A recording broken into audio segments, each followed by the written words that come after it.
give some poll results real quick while we got a couple more folks coming in. So Great. Question, what outcomes about trust have been most important to you? Most popular answers helps us bring out the best in each other, boosts engagement and performance. Next most popular answers, improves communication, helps me be a better leader and follower. And finally, we work better together as a team. John, over to you. Okay, well, great, thank you. Welcome to Strategic Leaders Academy RAMP Workshop number 3. Building trust as you lead through the Corona crisis. Some admin notes and ground rules to ensure we have the most productive use of our time together.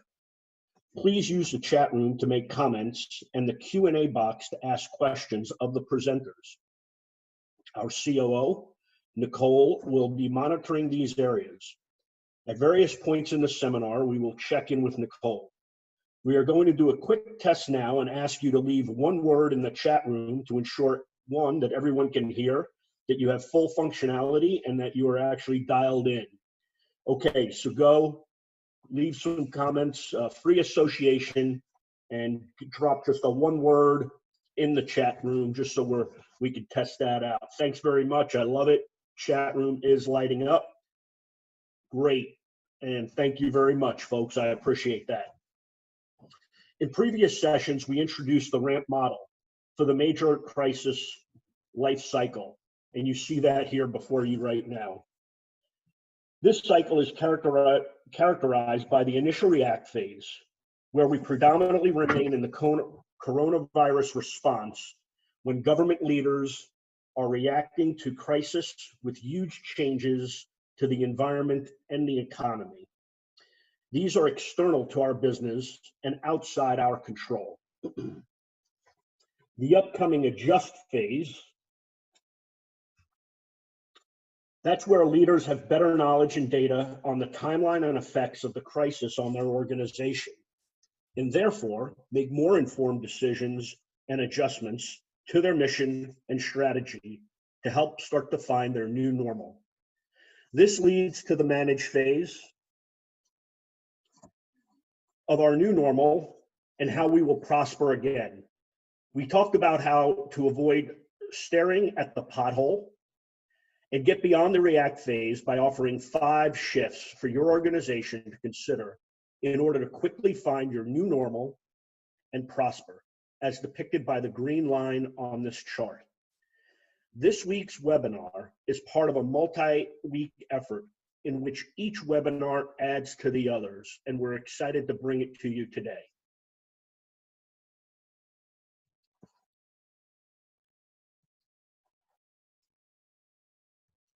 And my screen has locked up. We're back. Here are our goals and agendas for today's session.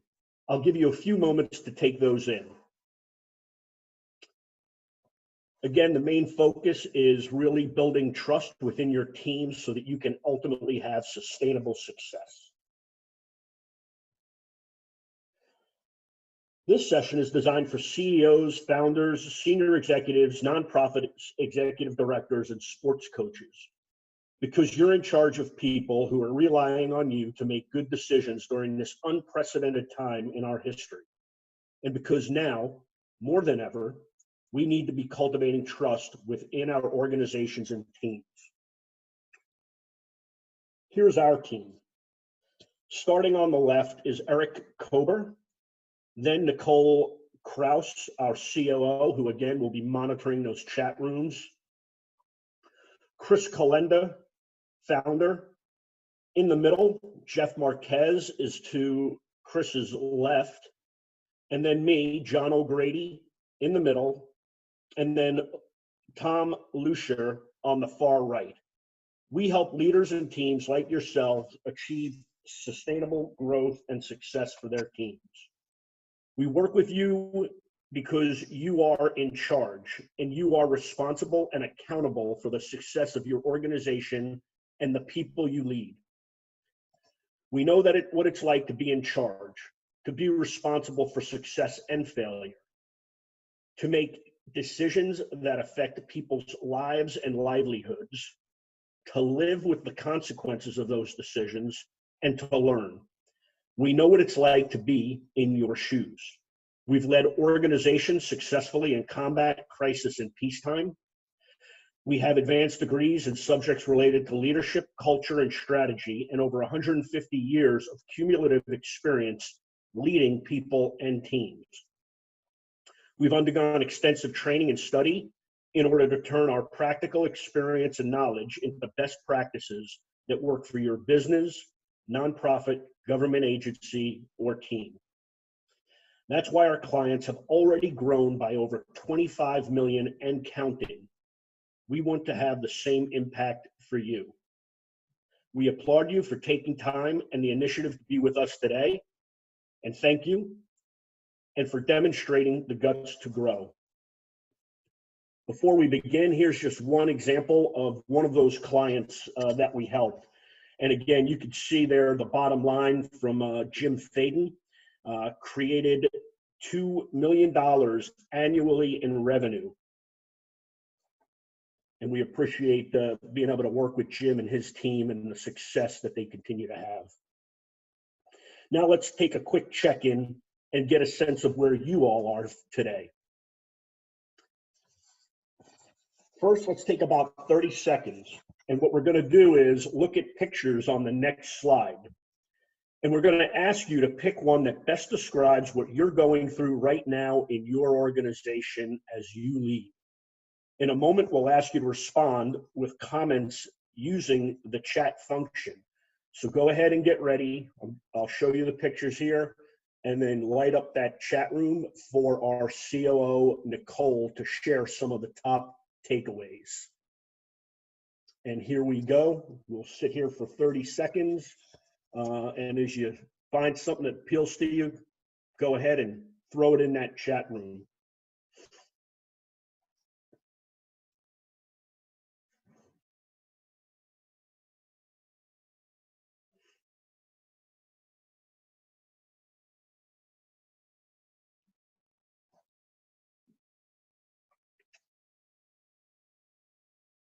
And okay, go ahead, and if you haven't already, start sharing. I see a few coming in already. Thank you very much for those first movers out there.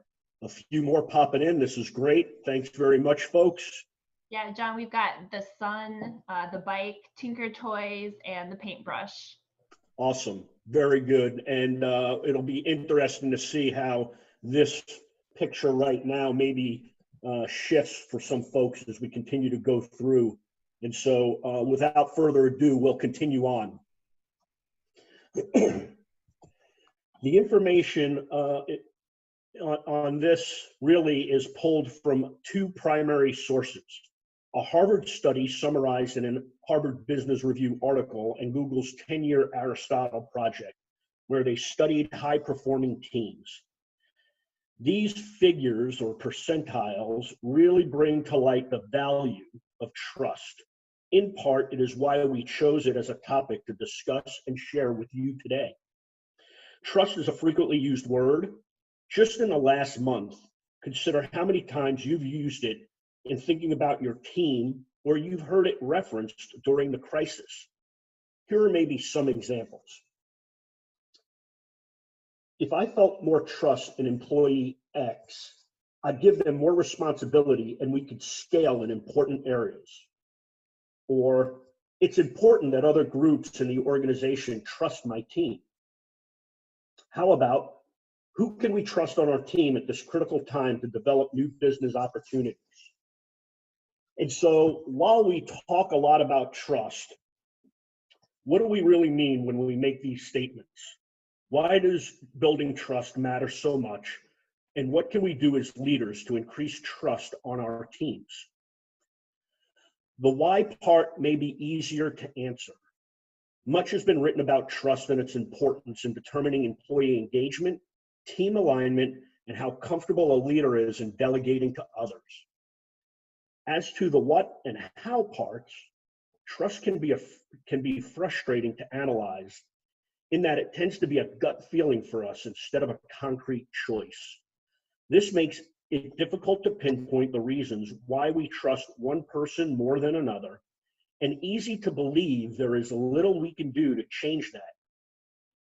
But when we assume that trust is dependent entirely on the behavior of other people, as opposed to our own responses and interactions with those behaviors, we end up falling short as leaders. To create work environments in which trust can flourish, we first need to understand how it really works, the various ways it can be given, built, and broken. Once we do, we can teach ourselves how to act and react in ways that help cultivate trust, even in the most challenging situations as we find ourselves now. As someone in a leadership position, you play a critical role in this. If you want your people to be more dependable and trust one another, as well as yourself, create an environment that cultivates trust. Let's go ahead and explore further.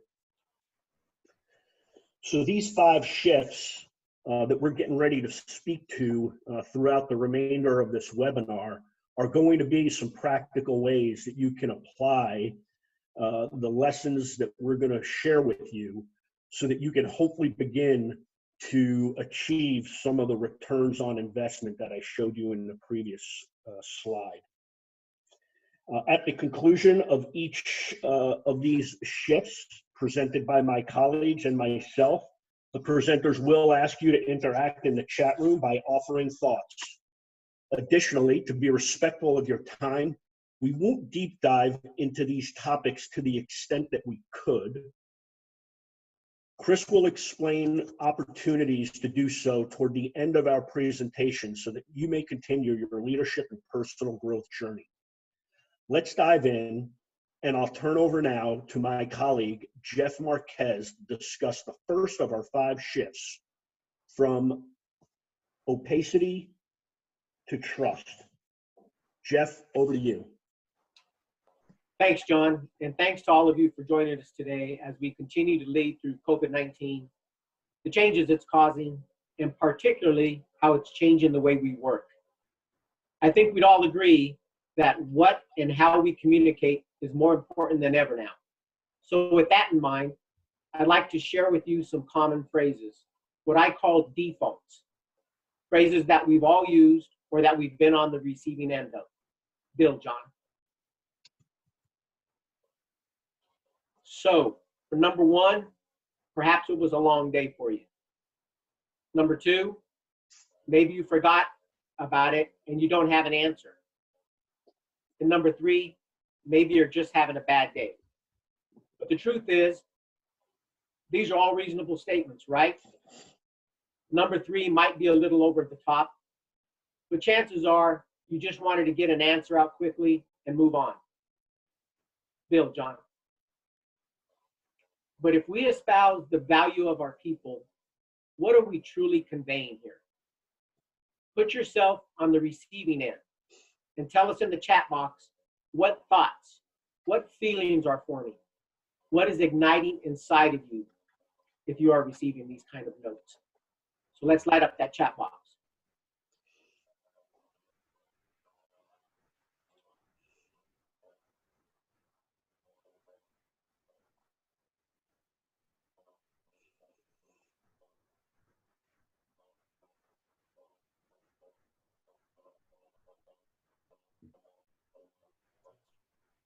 Yeah, Jeff, we've got some really great points coming in.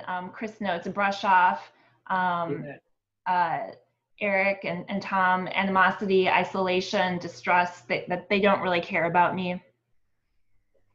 Yeah, so a lot of negativity flowing here. Let me add some possible reactions from a recipient's perspective. Bill, John.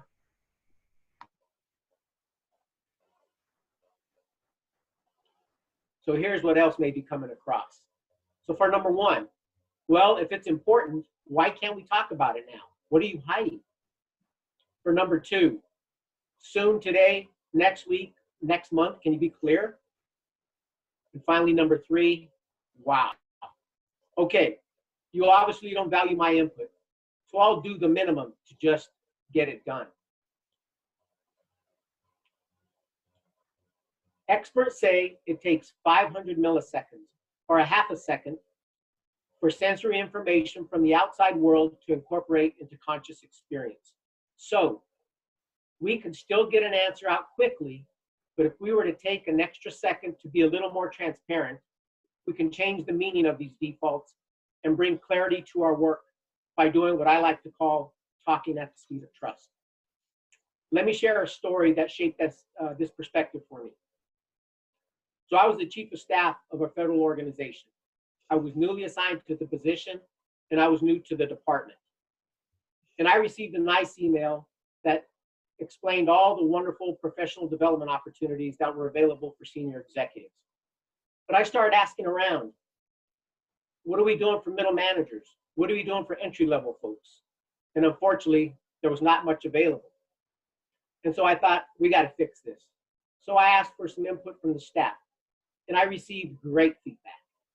One director in particular had a great idea and sent me an email with her idea and had a well thought out plan attached.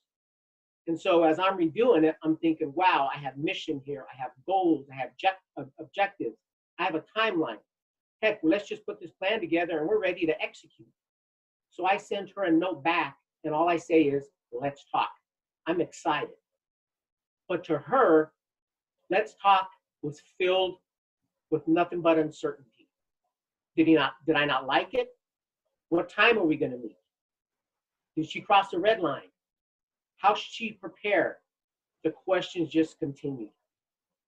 And we had a conversation about this afterward. And as I recall, I think I hit all four of those feelings shown on this chart with a few of those that were mentioned. But had I been talking at the speed of trust, I would have simply said, let's talk about this at 4 p.m. I like your idea of involving the staff, but because it gives them ownership of the process.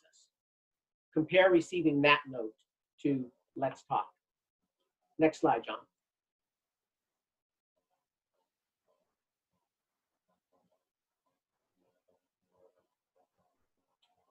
If we are to move people, we need to meet them where they are. And investing that extra second or two, the speed of trust, to provide context and drive meaning for our people can make all the difference and generate a different reaction. Bill, John. Now with number one, we're validating the importance of the issue. We're setting expectations of time. And most importantly, we're acknowledging the value of the employee and their inputs. Next, John. Number two, we're being honest about not having made a decision and setting an expectation for Wednesday. So for the employee, it's a simple, okay, Wednesday, I've got it. Next, John. And finally, for number three, it's wow again. But this time, the employee is going to understand the why. And the reaction will be more like, I'm going to get it done. And oh, by the way, I have some additional insight on the action. So you can see transparency and context changes the entire message. Next, John. The story I mentioned was a valuable lesson for me that helped arrive at this final notion. As I think about work environments now with back-to-back meetings, online fatigue setting in, we need to do what we can to remove uncertainty, but not only for now, but from now on. So invest those few seconds to help your people help them feel the trust as you lead them through this crisis. I'd be happy to take any comments or questions before I turn it over to my colleague, Chris.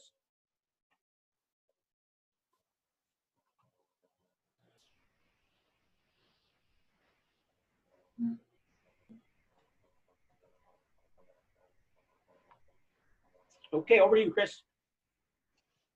All right, thanks, Jeff. And I really appreciate those points. You know, a lot of times when we multitask or trying to do things in a hurry, we give those sort of pop-off answers, thinking that we're operating with the best of intentions and that people will be okay with it. But from the receiver standpoint, it just comes across as all those words that you described. And I love that story that you told about let's talk, and how many times have all of us been there too. So thanks for that, and thanks to everybody for participating. We know that there's a lot going on in everybody's lives, and so we're going to make this webinar as impactful for you as we possibly can. So I'm going to talk about moving from being a cloner to being a coach. So one of the fastest ways that we lose trust with our employees is providing them with feedback that's designed to address their weaknesses. And in fact, whenever we hear the term feedback, you can feel the hair standing up on your neck, and you know, people getting automatically uncomfortable. But of course, we give feedback with the greatest of intentions, the best of intentions. I mean, after all, doesn't it make sense to help people fix their weaknesses? And yeah, I went through a lot of my career doing the same thing and not recognizing how it was unintentionally pushing people away. You know, fixing weaknesses is okay when you're talking about basic job skills, like, hey, I want to learn how to use Zoom for a webinar. Okay, so that's a skill I can fix, but it's counterproductive when you're discussing the sort of high human skills: leadership, team building, problem solving, innovation, culture, strategy, art. Those issues, the feedback that we give and trying to get people to fix their weaknesses on the high human skills like that can be counterproductive. So I don't know if you saw this YouTube video, Andrea Bocelli. He recorded it last Sunday, Easter Sunday, if you're in the Christian religion, it's a holy day. And he gave this live concert to an absolutely empty cathedral in Milan, Italy. Now, Bocelli was blind at age 12 from playing soccer, playing European football. But during that time, he also found his voice, and he is one of the most accomplished tenors in the world. Now, could you imagine what the world would have lost if people had focused on Bocelli's weaknesses rather than his strengths as a tenor? You can imagine some of the cloner-like conversations. Andrea, you're a great tenor, but you know what? Your alto is terrible, and your soprano stinks. And why can't you do the baritone? So let's work on those voices instead of working on your tenor. Can you imagine what the world had lost if his coaches or mentors said that? But somebody fortunately had the wisdom to bring Andrea Bocelli's best possible tenor and prune away anything that was holding him back from being the best tenor in the world. And as a result, we had this tremendous concert on Sunday that you can still watch on YouTube today. And this panic-stricken, pandemic-stricken world was just a little bit brighter. So that's the kind of approach that builds trust, helping people be the best version of themselves and prune away what's holding them back. Go ahead and build, John. Unfortunately, that's not often what we do. We tend to use feedback to clone ourselves, to get people to be more like us. So here's an example. Let's say that Mr. Rhino was your team leader. Go ahead and build. Imagine the feedback he's going to give to the elephant. Hey, dude, your horn is way too flimsy. You've got to harden that trunk so you can protect your herd. And how about this feedback to the lion? My goodness, Mr. Lion, why are you so sleepy during the day? If you stopped eating meat and just switched to plants, you'd have more energy. And finally, if Mr. Hippo was on the team too, hey, you're spending way too much time in the water. Get out of there and let the sun toughen up your skin, and you're going to be much better for it. So this is an example of what we do as cloners. We know that we're successful and we want to help other people be successful, but our frame of reference is us. And when we give people feedback with us as a frame of reference, we unwittingly push them away. So this is what cloners do. So in the chat room, please type cloner if you have experienced this kind of feedback before.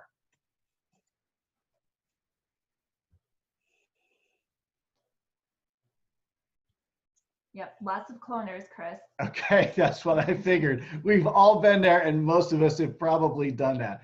Okay, so what we need to do as we move from cloner to coach is think differently about strengths and weaknesses. So a strength or a natural inclination is something that gives you energy, something that you love to do and it energizes you. It doesn't feel like work. Whereas a weakness or a natural disinclination is something that sucks the life out of you. It's soul sucking, it's draining. You might even be good at it. Like, I don't mind proofreading papers, but it sucks the life out of me. So what we want to do is design work that helps people be the best version of themselves. And when people are using their strengths every day at work, they are 2 to 3 times more productive and engaged than people who are not using their strengths every day. Go ahead with the next slide, please, John. Okay, so go ahead and build that, John. So one of the ways that we move from being a cloner to being a coach is to align the work with strengths and help people be the best and most authentic version of themselves and put them in a position to succeed. My friend, the defensive coordinator, Greg Williams, that's exactly his approach with the Jets. And he took a New York Jets defense this year where most of the top players were injured, but because he was able to put everybody in a position to succeed and use their strengths in a ways that complemented one another, the Jets had one of the best defenses in the National Football League. One of the ways to help you do that is we've developed what we call our prom leader archetypes. It allows you to do a broad framing.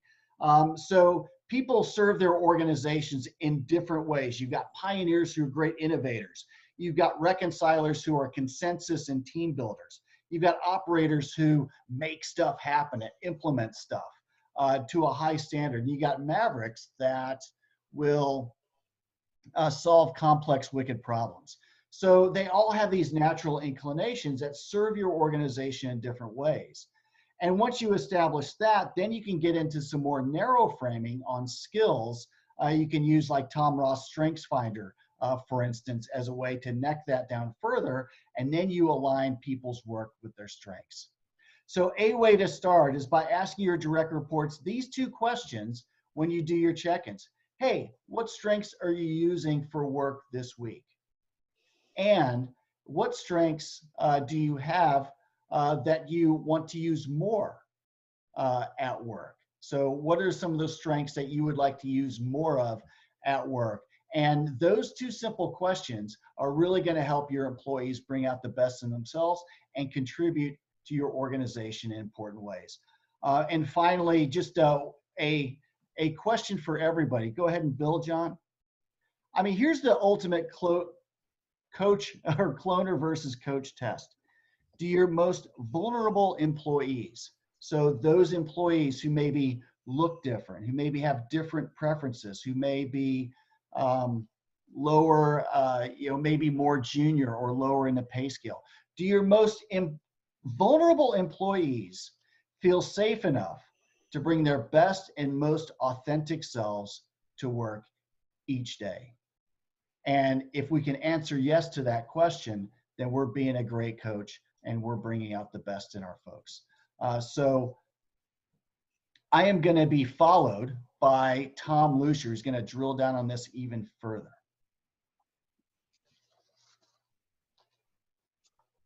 First,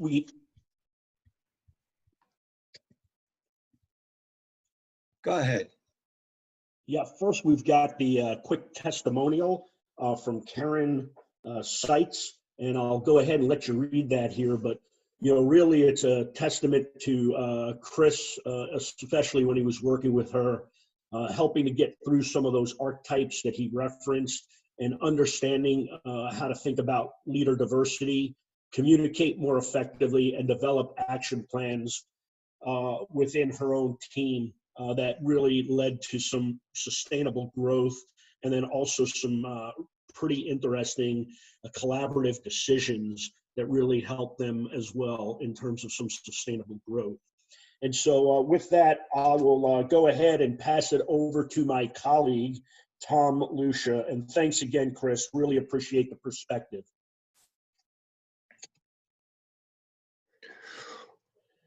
All right. Great day for flying, everybody. I'm just trying to be a best version of a former self here. And a shameless plug in honor of Top Gun, the sequel, Top Gun Maverick. I just found out recently that they pushed it back to 23 December. It was supposed to come out in June.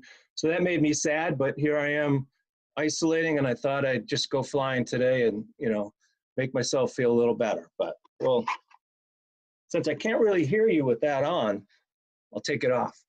But yeah, I'm here to talk about, we're gonna go from assuming to empathetic. So would you build the slide, please?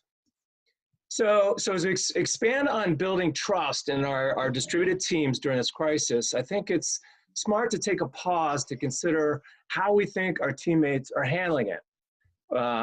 We may be assuming too much.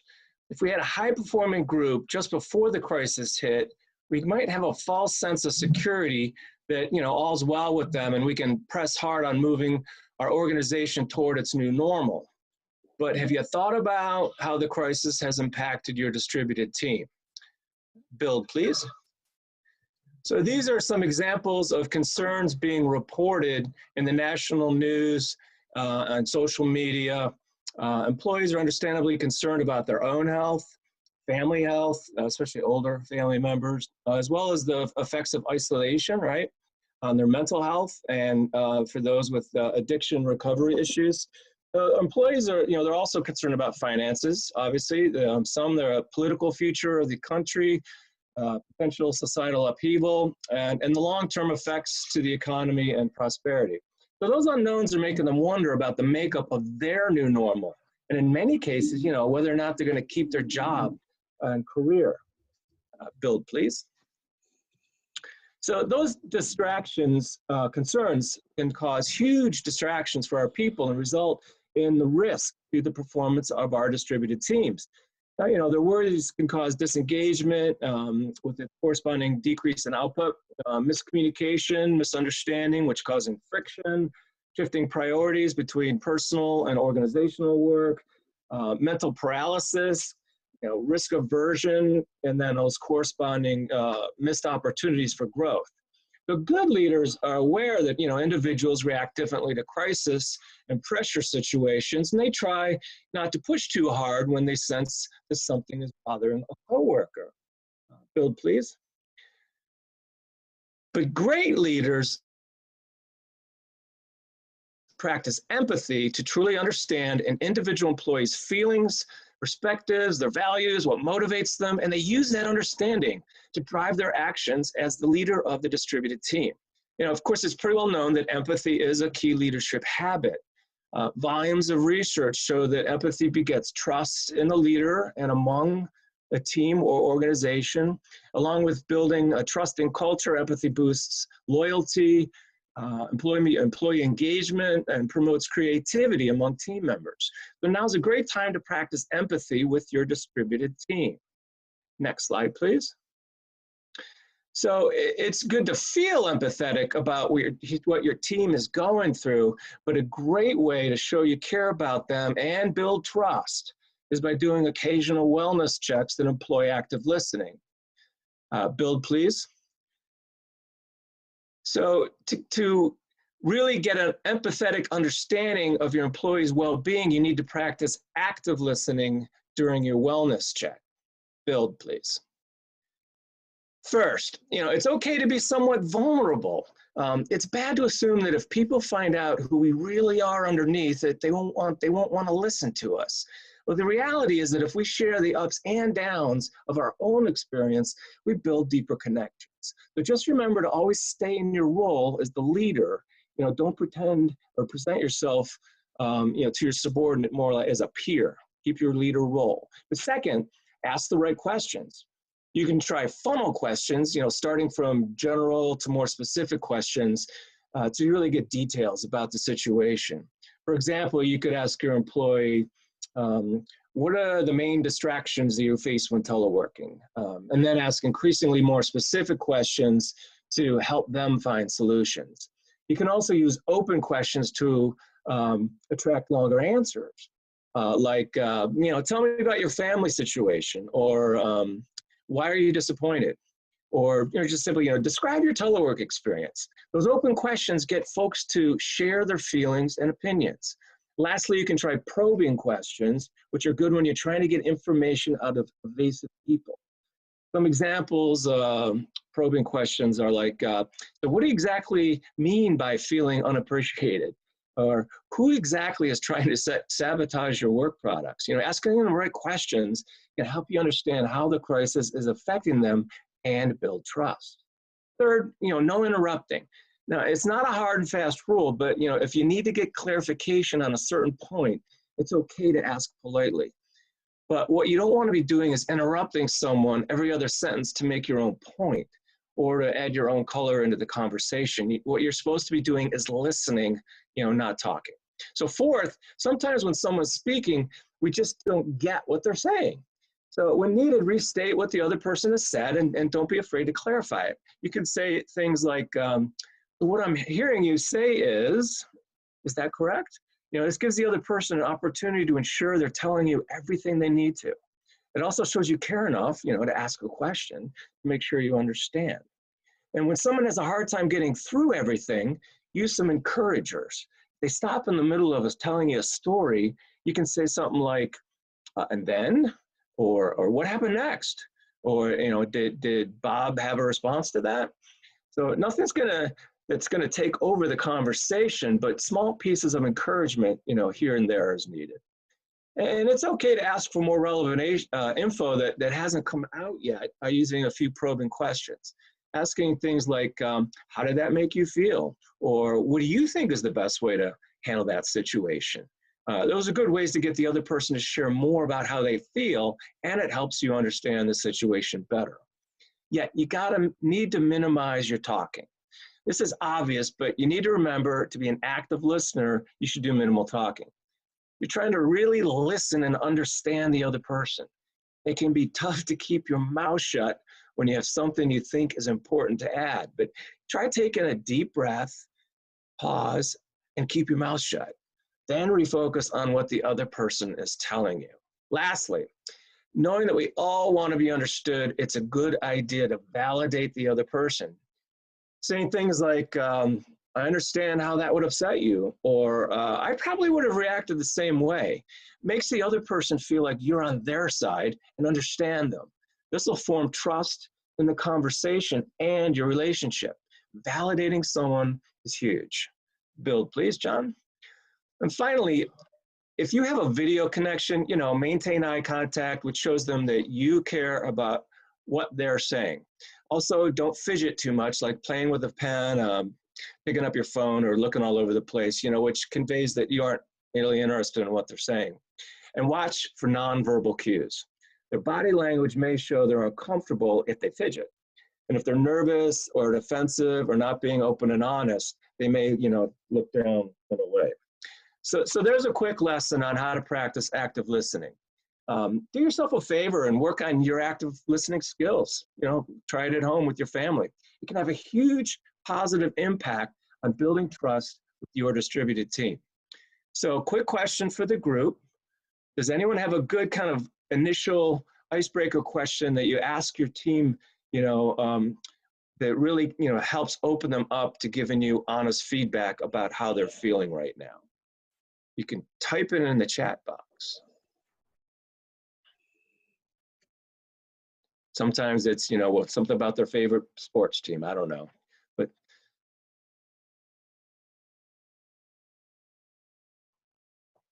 anyone? I can't see the box right now, Nicole. Yeah, sorry. One question from Chris is, what's going right for you today? Another one from Erik, how's morale? Yeah, I would say that even Chris's question, what strengths are you using? Something that's positive, rather than what's going wrong in your life right now. Something that asks a positive question to at least get them talking, and then hopefully as you see how they're responding, body language, etc., then hopefully you can drill down and start having a meaningful, honest discussion and build some trust. Yeah, and Tom, one more question from Lisa. You know, these days with, you know, a lot of people working from home and not going into work and kids home from school, you know, questions about how are people managing the kid and work juggle. Yes. Yep. Everyone's talking about that. And we do family Zoom meetings myself. We finally have some family members that got the COVID. So we're starting to do our own check-ins with our extended family over Zoom. You know, good stuff. Okay. Now I'll turn it back over to John O'Grady, who's going to explain how trust can transition from earned to given. Over to you, John. Hey, Tom, thanks so much. Really great points. And again, I appreciate all your insights. And so what I'm getting ready to do here today is share with you a fundamental shift. And it's really a mindset shift.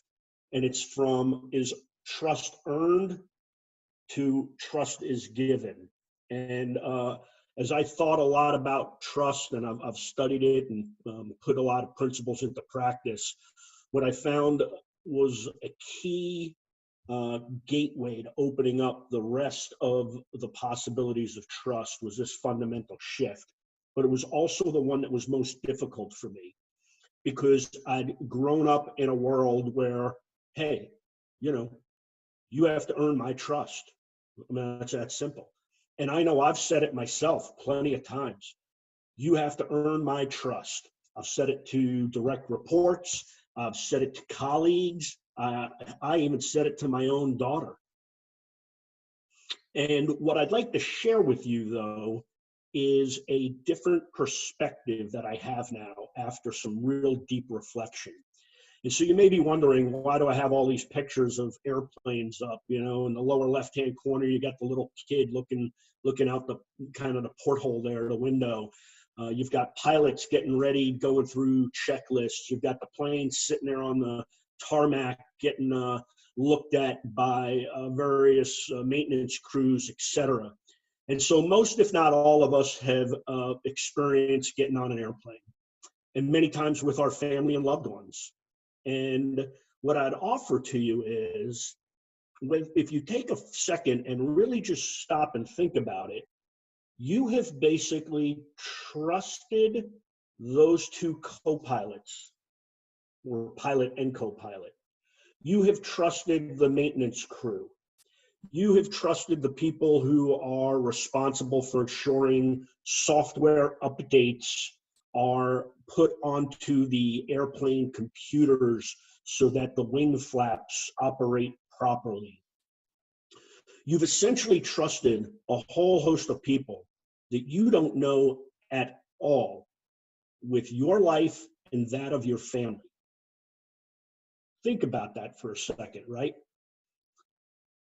But yet in our closest relationships, in our most meaningful relationships, in the relationships where our individual well-being is contingent on one another, or our well-being as an organization is contingent on our ability to connect and lead with those who work with us and for us. In those relationships, we flip it on its head. All of a sudden now, you have to earn my trust. The pilot, he's got my trust. The maintenance guy, yep, trust them with my life and that of my families. My coworkers, the people I lead, my personal relationships with my family, no, you all have to earn my trust first. And that really struck me when I really thought about it that way. And so that's the thing that really created that shift for me. And it was fundamental to the type of leader I wanted to be, the type of leadership style that I wanted, and the ability, my ability at least, to cultivate trust in every relationship that I have, whether it be personal or professional. And so as we continue through this, what I'd ask you to do through that lens is how do you see yourself as a leader? What leadership style do you have? How do those you lead view you, right? I mean, I could tell you all day I'm funny, but I'm not funny unless you think I am, okay? And then are the two aligned? And so as you think through that, and you think through the shift from earned to given, we'll go ahead and explore some of these leadership styles and look at ones that might best lend itself to cultivation of trust, which ultimately this is all about. And so I'll briefly orient you here. The north-south axis, you've got people on the top, kind of people oriented, right? Task on the bottom of the slide. The east-west axis, on the left-hand side, you've got the extrinsic, types of motivation. And on the right-hand side, you've got the intrinsic motivation. And so I'm going to briefly build this out. Again, I'm not going to deep dive. This is pretty comprehensive. And like I said, Chris will talk a little bit later at the end of the presentation how you can continue on your professional growth journey. But just to kind of get you thinking a little bit about it, I'm going to present 4 leadership styles. So there's the charismatic leader. This was defined actually by Max Weber, and in the way he defined it, and I'll read it, it's a quote.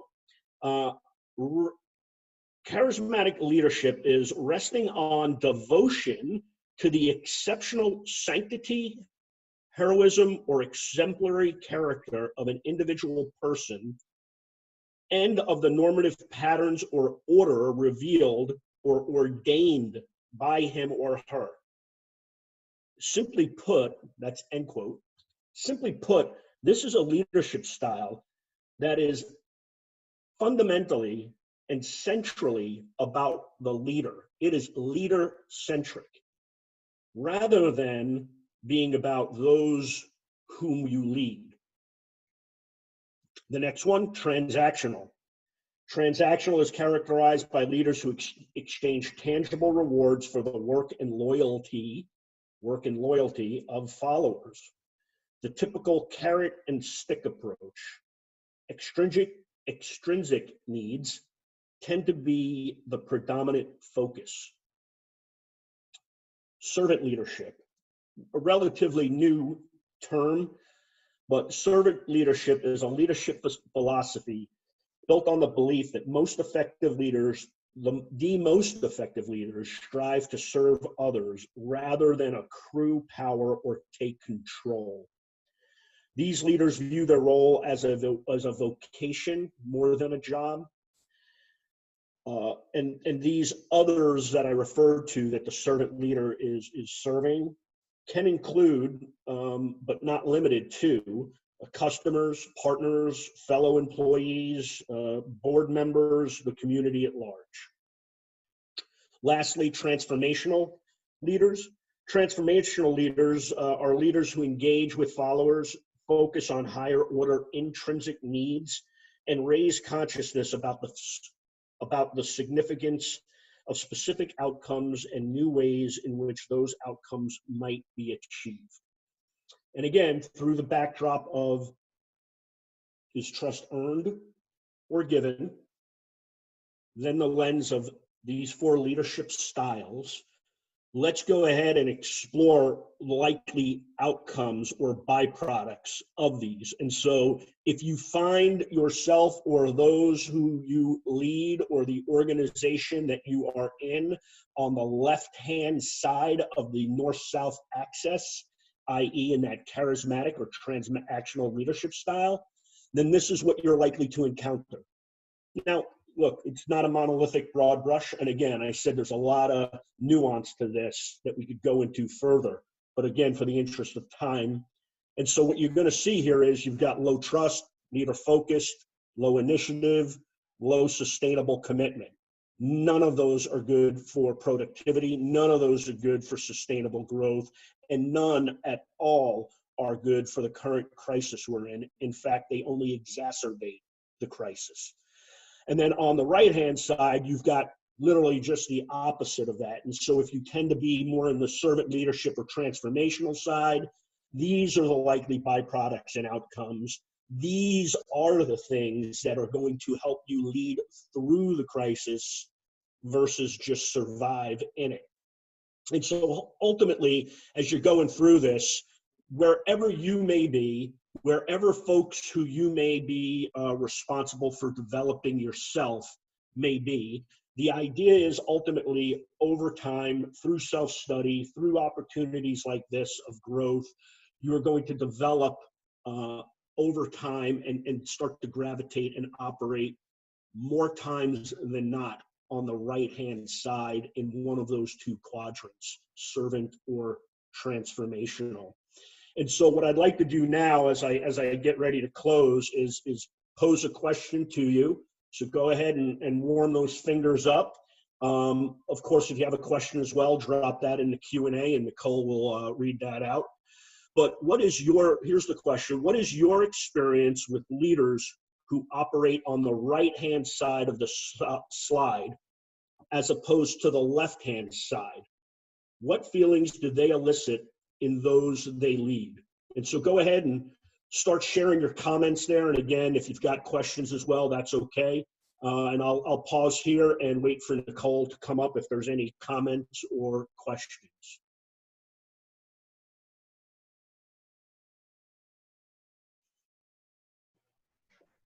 Yeah, John, we have a couple of comments here from Mark Loyalty. Chris, they bring out the best in me. I want to go the extra mile.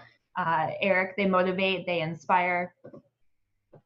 Yeah, no, great insights. You know, and again, as you think through it, you ask yourself what type of leader do you want to be and what feelings you're trying to elicit in your people.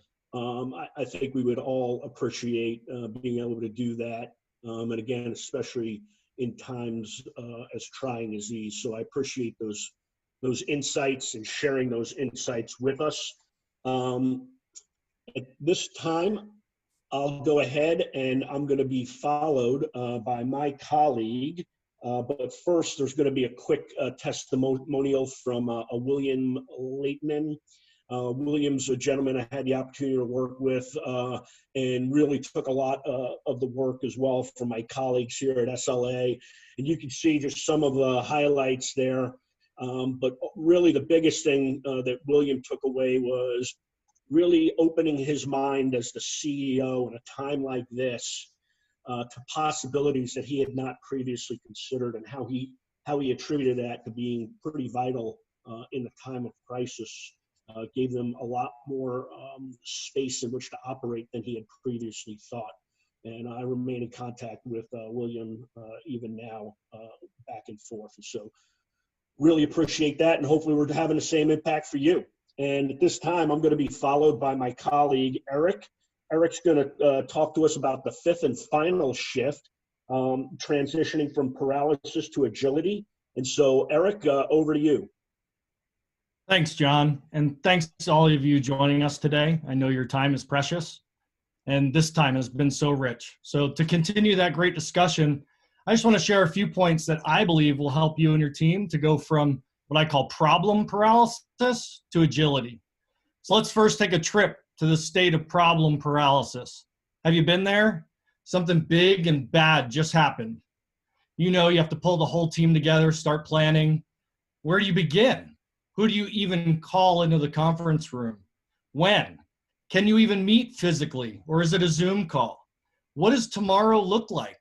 And how can we survive to even see tomorrow? Welcome to the state of problem paralysis. Just like poor Tommy in the picture above, we can be found as deer in the headlights. And like most situations, there's a whole host of variables that come into play. Can anyone relate? If that resonates with anyone, type COVID in the chat box. Let's be frank, COVID-19 has probably put all of us and our organizations in touch with one or all of the common factors that bring about problem paralysis. If you would build, John. The novelty of an uncertain or unstable environment, a newfound concern for increased risk versus questionable reward, newly limited or constrained resources, huge changes in organizational functionality, a lack of clear solutions, or even a lack of organizational problem-solving process. Well, what do we do in the face of crisis? How do we prudently act? Repetitious practice of your most precious processes will come in handy when it counts the most. Next slide, John. And if you would build. Why, you ask? This repetition of institutional process builds competence as a team, which in turn builds your team's confidence. Go ahead and build, John. In this confidence as a leader and as a team, you will surely make the most informed decisions, ultimately leading to prudent, deliberate, and timely action. It is this kind of deliberate decision cycle that builds a foundation, the bedrock of trust within your organization. Build. Continue.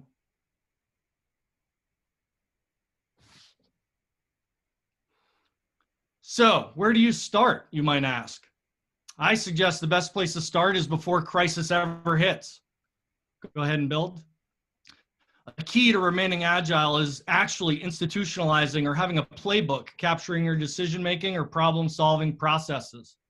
It may sound rigid, but actually having your process formalized provides the necessary certainty required in the most turbulent of times. The last thing you need when the boat is being thrown about in the waves is a different process of approaching the problem every time. And there's no better time to codify that process than in the crisis.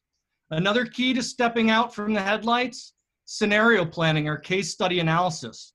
One of the most important components to wrestling with a specific problem, no matter how novel it may be, is having thought about or explored similar problems in the past. Does that mean you're going to pull out the perfectly scripted plan to solve this problem? No, but through the reps and sets spent in the problem-solving weight room, you are sure to push that next heavy problem off your chest. Equally as important to these process matters that I just mentioned are the people matters. And you've heard that from the team prior to me. There's no faster way to build a team's trust than to gather a great diversity among the problem-solving group. You'll be glad you did, because from diverse teams come the best solutions. And it takes this kind of diversity to press your limits, challenge your assumptions, generate options, and move into a viable solution frame. Lastly, and I would say most difficult, is when a problem hits, challenging the assumptions that stand in place. Everyone makes assumptions. You have to in order to continue business. Whether it is recognized as an explicit assumption is a whole nother story. A trusted colleague of mine reminded me that a good way to identify your assumptions is by asking the question, what must be true for this to work? Another way to view your assumptions are as those hypotheses you maintain in place of a hard and fast fact that allow you to continue doing exactly what you're doing. Sometimes your assumptions may be as simple as FedEx is going to make its standard deliveries for us this week, or the dining area will be the primary stream of revenue for us. Well, what happens when those assumptions prove false? In my prior line of business as an Army strategist, for every assumption that was proven false, you better have a contingency plan ready. We've seen countless examples of organizations that failed to regularly question their assumptions and also failed to have a contingency plan ready when it became apparent a standing assumption just proved to be false. Toys R Us, Circuit City, Best Buy versus online sales. Blockbuster versus Redbox and Netflix. Kodak versus cell phone photography proliferation. Nokia versus the digital keyboard. Traditional hotels believing that rooms had to be in hotels to make money. Let's not get caught holding on to our false assumptions. It's been my pleasure to share with you some thoughts on how to go from problem paralysis to agility, and I look forward to hearing your thoughts, insights, and questions in the future. Unless there are any other questions, I just have one question for you. Bill, John, is your problem-solving process building trust and agility in your organization? With that, take us home, John and Chris. Very good. Hey, thanks very much, Erik. And now what I'd like to do is just continue on again in the interest of time. And so during a crisis like the one we're in right now, if you get this wrong, meaning the building of trust, you'll continue to limit the ability of your people and your organization to reap the incredibly valuable benefits that we had spoken of earlier. You know, however, if you get this right, you and your team will share the incredible benefits and the return on investment of building trust with your team. Here again is just a very quick review and a reminder are again the ROIs of building trust. Now you're armed with some pragmatic action steps that you can employ to begin reaping these within your own organization and teams. Okay, so now let's get back to where we started and look again at the picture board we showed you at the very beginning. It'll be the same picture board. Again, we'll ask you take 30 seconds, pick the image that best reflects your top takeaway from this short discussion. And if you want to even go so far as to provide a brief explanation, that would be great. That's not required. And so go ahead and get ready, get those fingers all loosened up again at your keyboard, and here we go. Here are the pictures. Again, your key takeaway, one that represents a takeaway from today. And if you want to provide a short explanation, you're welcome to do that. And we'll wait for that chat room to start lighting up. And Nicole will go ahead and pick one or two in which to read.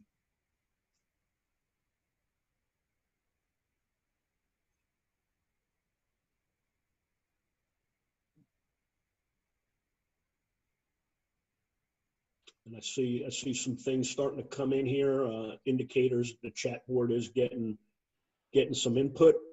Yeah, John, Brian says the candle, we're shedding light to the solution. Erik, the mirror, taking a hard look at ourselves and the processes we use. Mark, the two-way sign, trust is a two-way street. Chris, the mountains, I have a clear view now. And Tom's got the eye on the future. Awesome. Thanks so much, folks. Really great insights. And, you know, I can't wait to get some feedback from you all and you start actually applying these inside your organizations. And at this point now, I'm going to hand it back over. Chris Kolenda is going to take us home on a few final slides, as I've been indicating throughout the briefing. So, Chris, over to you. All right, thanks, John. Look, we really appreciate everybody being on this webinar. And what we want to do is help you lead through the crisis. A lot of people talk about leading in the crisis. We want to help you lead through the crisis and beyond. And there's 4 ways that we do that. We're all professional speakers. We also do training and workshops online. So all of our programs are now fully online. And we can engage with you and your team through that venue. We've also developed a series of online courses. I'm going to discuss 2 of them very briefly after this.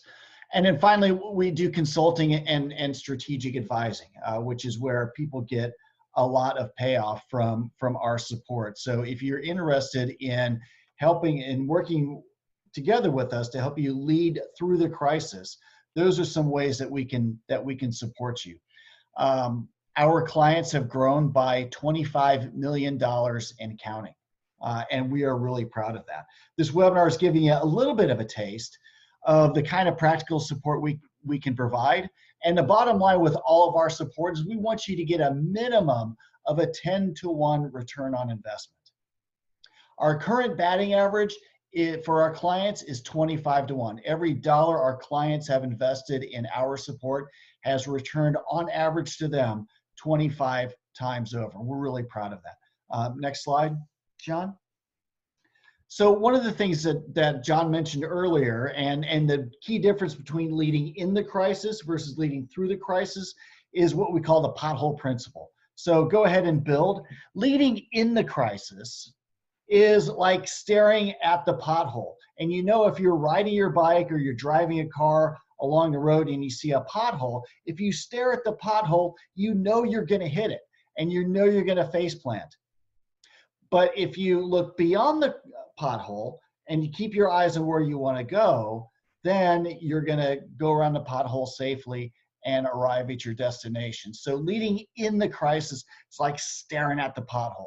So you're going to have maximum intensity. You're probably going to have constant communications with your team. People are going to be up 24/7, constantly talking with one another. You're going to try to be exercising very detailed control of the situation because you're in the crisis. And you're going to have extreme flexibility. You're going to move from sort of one course of action to another. And all of that may be necessary in a very near-term crisis, but chances are you're going to wind up like the chap in the bottom right-hand corner. You're going to be completely burned out and smoked, and after about 2 or 3 days, you're no longer going to be ineffective. Compare that or contrast that with leading through the crisis. Go ahead, John. All right, this is where you want to be when you're leading through the crisis. When you're looking at where you want to go instead of staring at the pothole, you're going to develop a sustainable rhythm so you don't burn out yourself and your team. You're going to have clear and regular communications that are very predictable. People know where they need to be, when they need to be, and what kind of information they're going to get.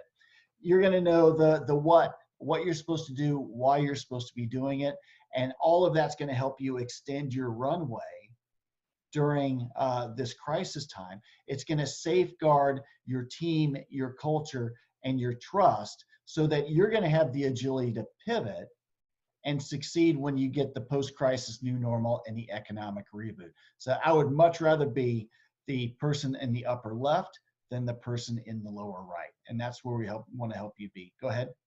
Next bill, John.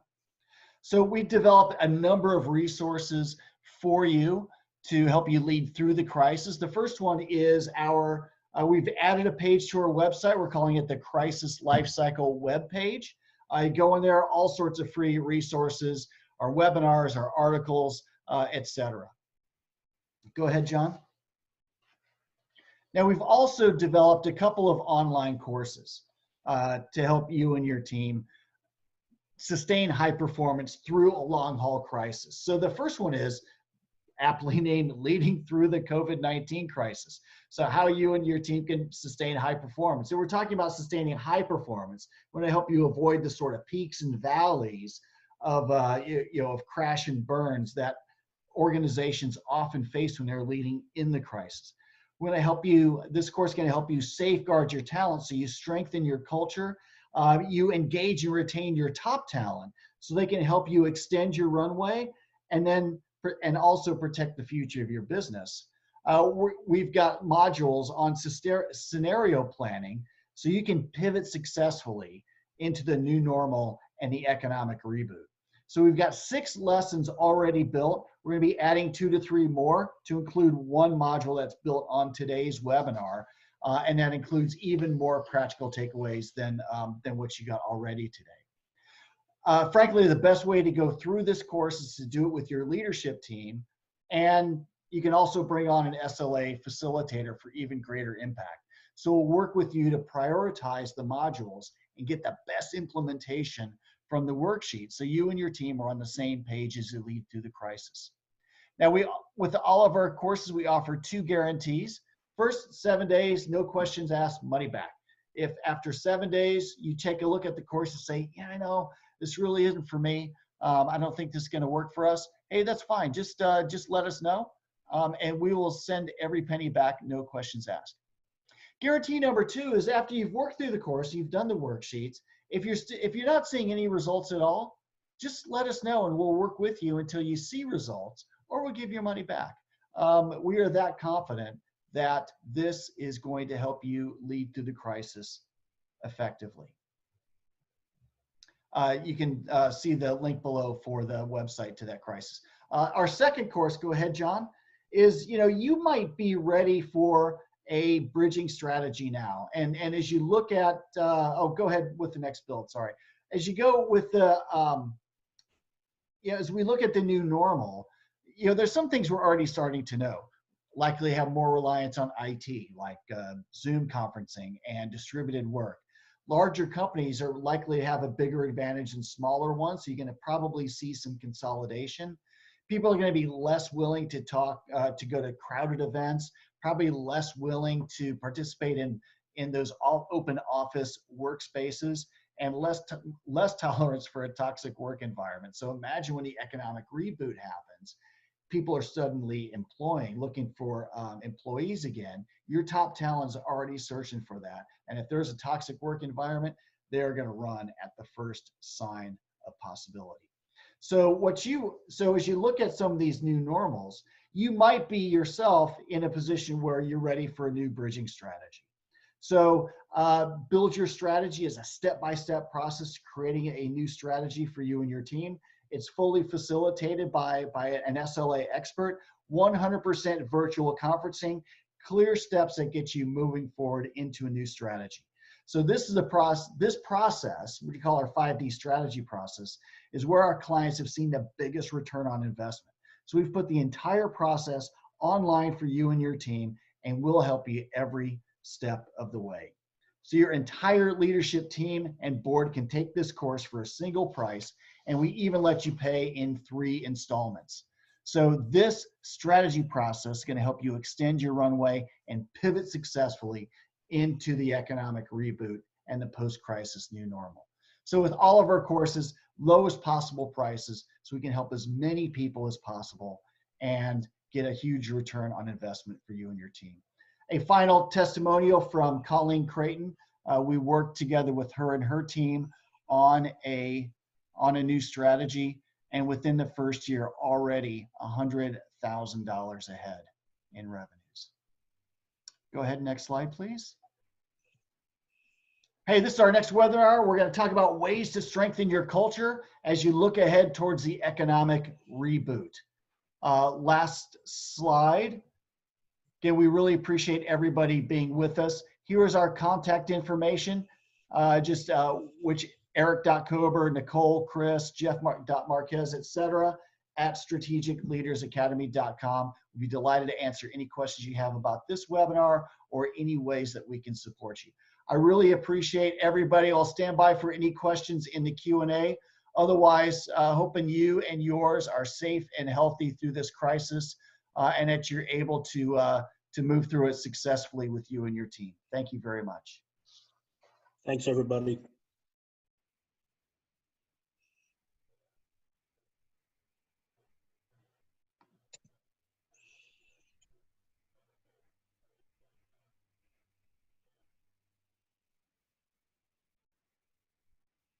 Okay, let's just have the SLA team stand